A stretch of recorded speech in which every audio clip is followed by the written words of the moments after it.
It's the busy lunchtime rush at this Yamcha restaurant. For diners feeling the cost of living squeeze, eating out is now a luxury. We can't afford to come very often because it's so expensive. It's just like occasional because I've got a colleague, who's going away, like farewell, Yeah, once in a blue moon, maybe. I'm fortunate. I've worked for 45 years, so I can afford to come to lunch. But a lot of people obviously can't anymore. The restaurant itself is also battling rising costs.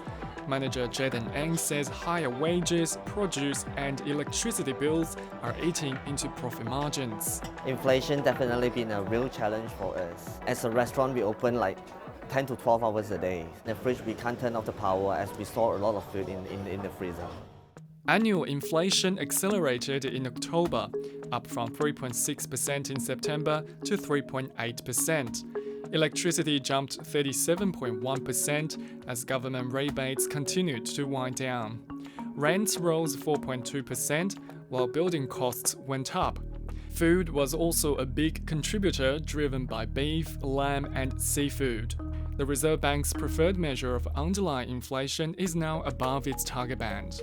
This economist says although the new monthly inflation indicator is volatile, it shows cost of living is still a problem for many households. It's better than where it was 2 years ago, where we had inflation well above 5% year on year.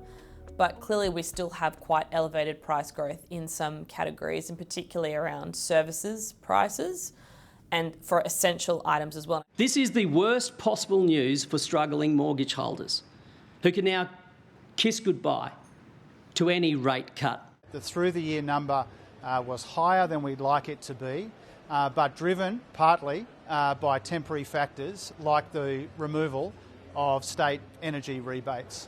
The Treasurer wouldn't rule out bringing back the subsidies. We'll take a decision about electricity rebates in the context of finalising that mid-year budget update. A December rate cut is now firmly off the table, but the Reserve Bank will be watching closely how the labour market and inflation evolve in the coming months before making a move in February. We at AMP still think that there is the chance of a rate cut next year, but we really need to see the inflation figures slow. Our view is that the inflation data will start to slow as we get into the second half of next year. But of course, given today's figures, the risk is that inflation is still just too high in Australia, and we need to wait a bit longer for it to settle. In the meantime, businesses like this one have to make tough decisions. Realistically, we can't absorb everything, so we make some adjustment on raising the price on some high-cost food. A balancing act more businesses may have to face in the new year.